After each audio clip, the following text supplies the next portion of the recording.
The twin babies sat helplessly on the dusty ground, their cries piercing the air, tiny fists trembling as they wailed beside the lifeless body of their mother. Children gathered at a distance, whispering, their eyes wide with fear. The adults, too, stood frozen, unwilling to step closer. After all, the woman had been known in the area as the Mad Woman. She had appeared months ago, sitting in corners with wild eyes and tangled hair. Her voice sharp and aggressive, driving anyone who dared approach away. No one knew where she came from. No one knew her story. And now, no one dared to touch her. No one, except Zara. Compassion burned in her heart as she stared at the innocent tears of the babies. She felt pulled by something greater than herself. Ignoring the whispers and stares, she stepped forward, checked the woman's pulse, and realized the truth: she was gone. Without hesitation, Zara scooped the children into her arms. That evening, with her mother Mama Zara by her side, she walked into the police station. She explained everything, her voice heavy with emotion. The officers nodded, gave her words of assurance, even spoke of government programs and charitable associations that would support her. But weeks rolled into months, and nothing came. Reality soon pressed hard. Feeding two mouths became a mountain too high to climb. "You see yourself, Good Samaritan," Mama Zara said one morning as the twins cried from hunger. "You never learn. If only you minded your business, you wouldn't be here now. Two babies, no food." On the floor, little Gabriel and Gabriella sobbed, their stomachs empty. Zara's heart ached. She knelt, gathering them close, whispering, "Don't worry, my angels. Mama will do her best for you." Then, turning to her mother, she said firmly, "I'll work extra time to make money." "Extra time?" Mama Zara's brows furrowed. "And if you fall sick, where will I get money for the hospital?" "I'll be fine, Mama," Zara replied, though her tired eyes told another story. Mama sighed deeply. Zara's compassion was like fire, bright, consuming, unstoppable. It had brought her betrayal before. Only the other week, she had lent provisions to a widow out of pity, expecting repayment. Instead, the debt was deducted from Zara's meager salary. "You must think of yourself sometimes," Mama Zara always said. "I will," Zara would answer softly, though her heart always leaned toward others first. The next day, sleep-deprived but determined, Zara dragged herself to the provision store where she worked. "I want to take extra shifts," she told her boss. "Are you sure you can handle it?" he asked, glancing at her pale face. "Yes," she insisted. "At least now I can save for higher institution," she told herself. She had once saved before, but gave it all to Michael, her boyfriend, when he claimed he needed money to learn mechanics. "It's for us," she had comforted herself back then. Now she worked day and night, resting only on Sundays. In the evenings, though exhausted, she would still sing nursery rhymes to the twins, rocking them gently, reading stories, urging them to call her Mama. Though their words were only gibberish, she never gave up teaching them. But then one evening Michael walked into her home. His eyes swept the room until they fell on the twins. His face darkened. "Zara, why did you take these children?" he demanded. "Who's going to train them?" Zara blinked, stunned. He had never once contributed to their welfare, yet now he complained. "I can take care of them," she said quietly. "Shut up," Michael snapped, his tone like a whip. "I'm done with this relationship." The words struck Zara's heart like a dagger. She stared at him, trembling, certain she had misheard. "What? Michael, why? What did I do to you?" Tears welled in her eyes. "After all my sacrifices, after all I gave. Now that you're your own boss, this is how you repay me." Her voice cracked, her whole body shaking. Michael sneered. "Because you gave me money when I needed it, you think you own me? You want the whole world to know. How much was it, really? I'll pay you back. Just leave me alone." And with that, he turned his back and walked away. Zara collapsed into her chair, her tears flowing uncontrollably. Later, she told everything to her mother. Mama Zara held her close, whispering, "My daughter, he made that decision long ago. He was only looking for an excuse." Don't cry. A better man will come. Leave him and let him go. But Zara's heart refused to let go. The next day, despite her mother's warnings, she found herself at Michael's house. The door stood ajar. She knocked once. No reply. Silence. Her chest tightened. With trembling hands, she pushed the door open and stepped inside. To her greatest shock, she saw Michael, the man she loved, entangled with her best friend. Kissing, touching, careless of her presence. No, she screamed in pain. But Michael only snapped back. How dare you come here without knocking? Her heart shattered. With tears streaming down her face, Zara struck him across the cheek. God will judge us, she whispered, and walked away with trembling steps. That night, she lay broken in her room. But a soft, tiny voice called out, Mama! Little Gabriella, reaching her small hands toward Zara's tears, climbed onto her lap. Zara's heart melted. She held her close. That embrace gave her strength to live again.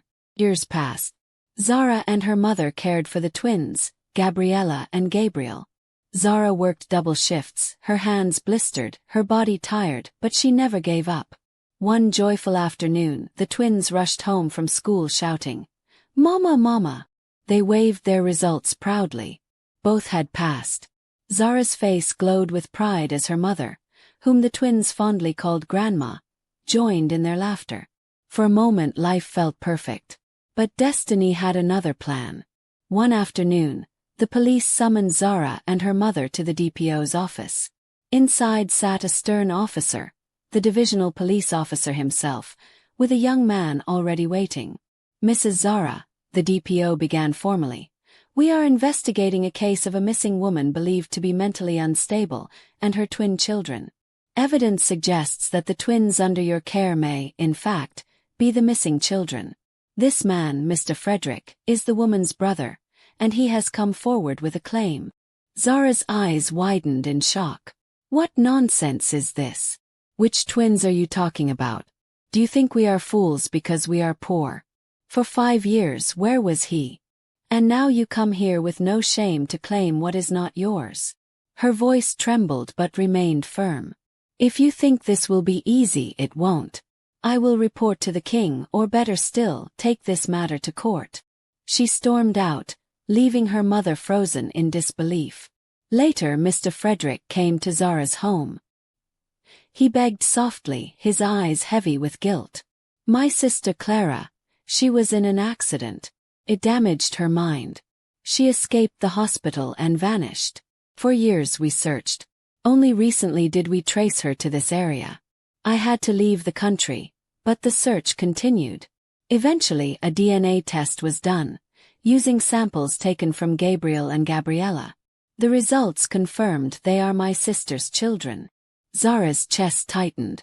She wanted to rage, but the truth pressed heavily on her heart. The twins had found their real family. When she explained to them, little Gabriel cried, No, Mama, I want to stay with you. Gabriella echoed the same, clinging to Zara's waist. Their tears soaked her dress, reminding her of the nights she stayed hungry just so they could eat. But Zara knew she wasn't selfish. Though her heart bled, she told herself they would live more comfortably with their wealthy family.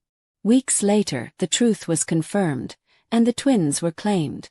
Zara went with them to the city, determined to know their new home. There she met Mr. Frederick's siblings, Sandra and Josh, and their father, Chief Reuben. They welcomed the twins warmly. When it was time for Zara to return to the village, Mr. Frederick pressed money into her hands. She resisted, but he insisted. At the gate, the family stood to bid her farewell. But as she turned to leave, Gabriel and Gabriella broke free, running into her arms. We want to go with you, Mama, they cried. The compound fell silent. Zara held them tightly, her tears soaking their small faces. Because no matter what the world said, love had already written its own truth in their hearts. All attempts to separate the twins from Zara failed.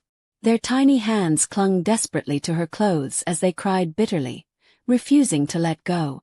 I will come back, Zara whispered, her voice breaking with grief. But the children only held on tighter, their sobs shaking their small bodies. At last, exhausted from crying, they loosened their grip.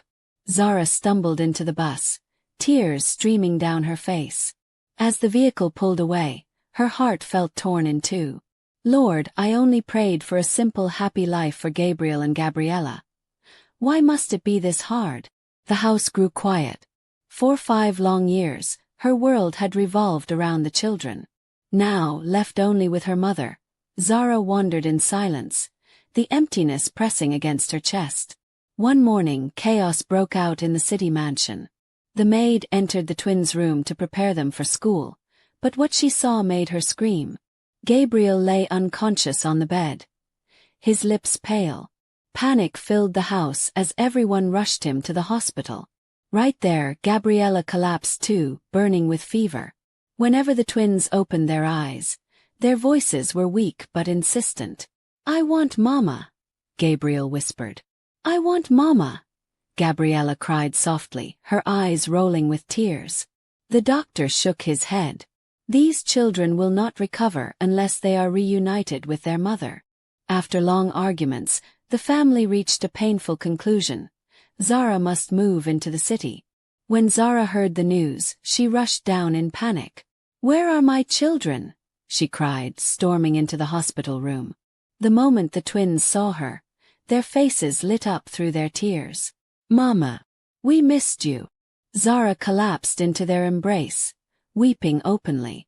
"My babies." In her arms, they began to recover.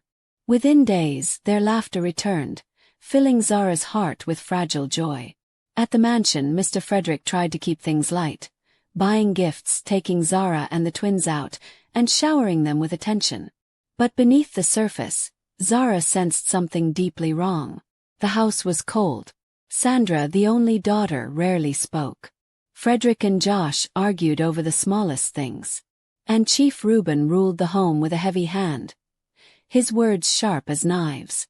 One evening, after playing with the twins, Zara decided to reach out to Sandra. She knocked, but Sandra was in the bathroom. Stepping quietly inside, Zara froze. The room was messy, scattered with clothes and papers. An unfamiliar, sharp smell filled the air. As Zara turned toward the bathroom door, Sandra stormed out, her hands hidden behind her back. "Why did you enter my room?" she screamed. "I'm sorry, Zara stammered. "Leave." Sandra's voice shook with anger. Zara slipped out quietly, unsettled. The next morning at breakfast, Chief Reuben's voice thundered across the table. "Incompetent. That's what you are," he barked at Frederick and Josh. "One of you must prove you can take over my company, or you're both useless to me." The words echoed in Zara's heart. Why would a father pit his children against each other like enemies? That night she pulled the maid aside. "Tell me the truth. What is wrong with this family?" The maid hesitated, then sighed. "It's Chief Reuben. He controls everything, who they see, who they love, even their friends. He thinks he's doing it for their good, but he's breaking them. That's what destroyed their mother, Faith." Zara's heart pounded. Faith, the children's real mother. Yes, she didn't die from an accident. She lost herself because of drugs and depression. Chief Reuben wouldn't let her marry the man she loved. When she got pregnant, he had the man arrested and tortured. Faith spiraled into drugs, then madness.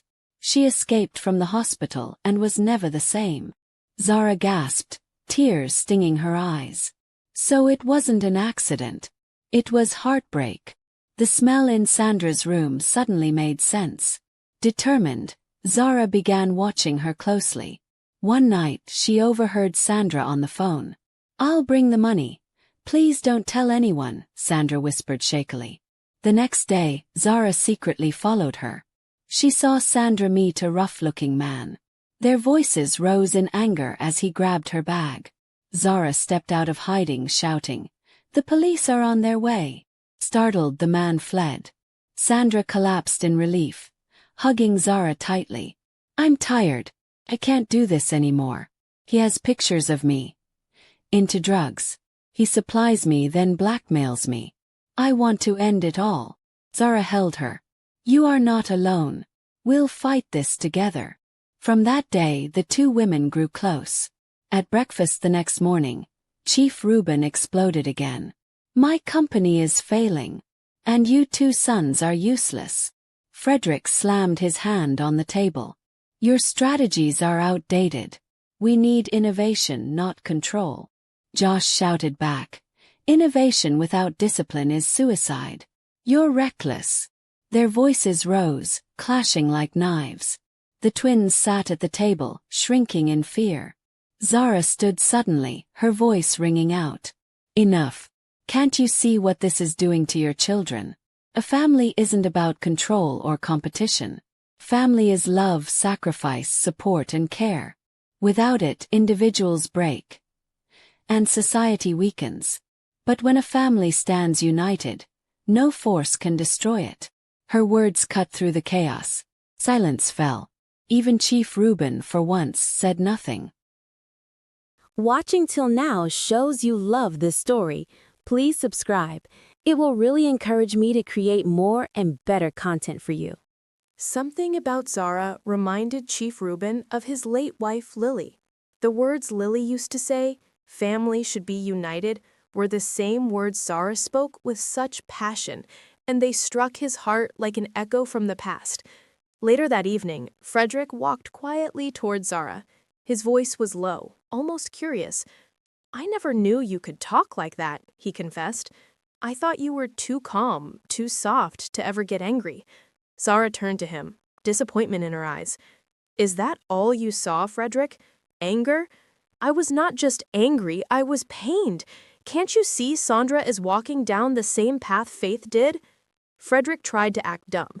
What mistake are you talking about? He asked, his voice wavering. Zara's tone grew sharper. Cut the drama, Frederick. Sandra needs our help. And you, stop fighting with Josh. Stop fighting as a family.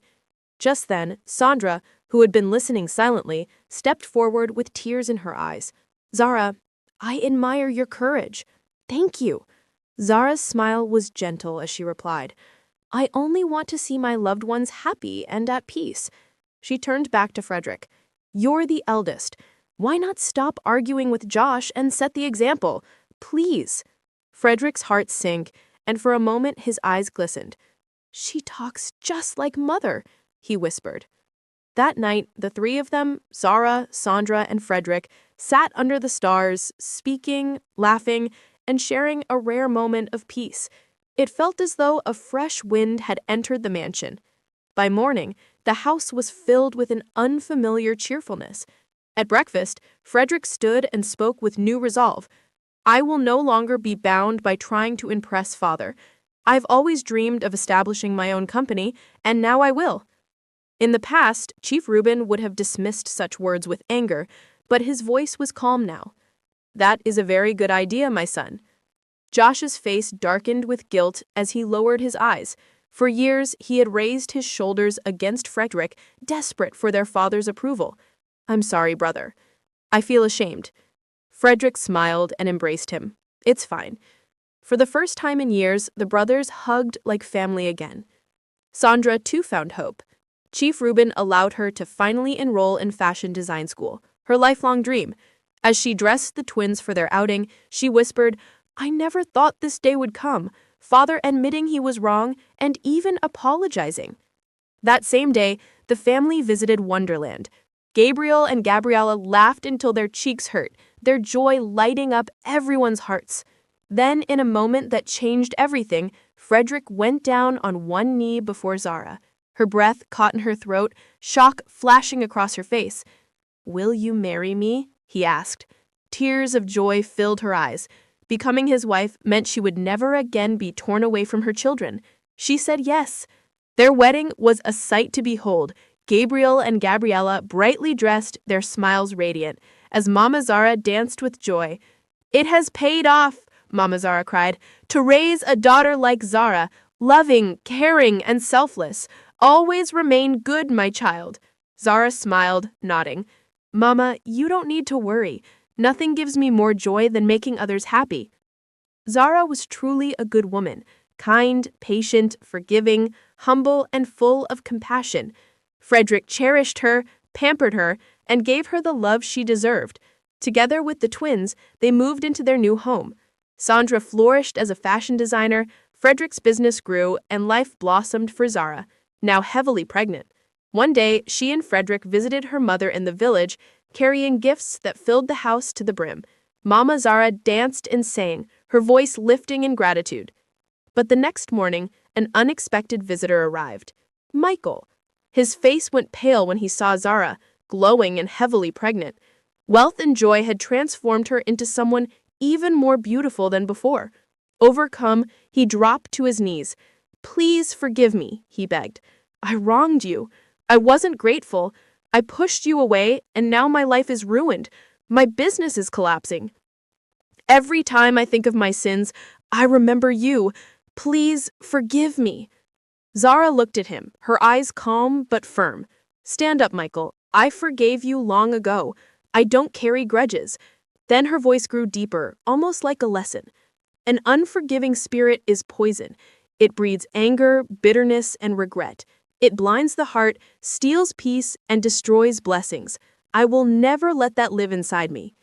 Michael shook his head, tears streaming down. "But I've lost you forever." Zara touched her belly gently. "You will find another. Everyone has their own path. Some things happen for a reason. Every disappointment is a blessing, and God's plan is always better than ours." Michael left quietly, broken but wiser. Zara and Frederick soon returned to the city, where the twins leapt into her arms with laughter and relief. Her heart swelled with joy. From that day on, Zara lived happily ever after with her children and her loving husband Frederick, who stood by her side as her strongest supporter, never letting her walk alone.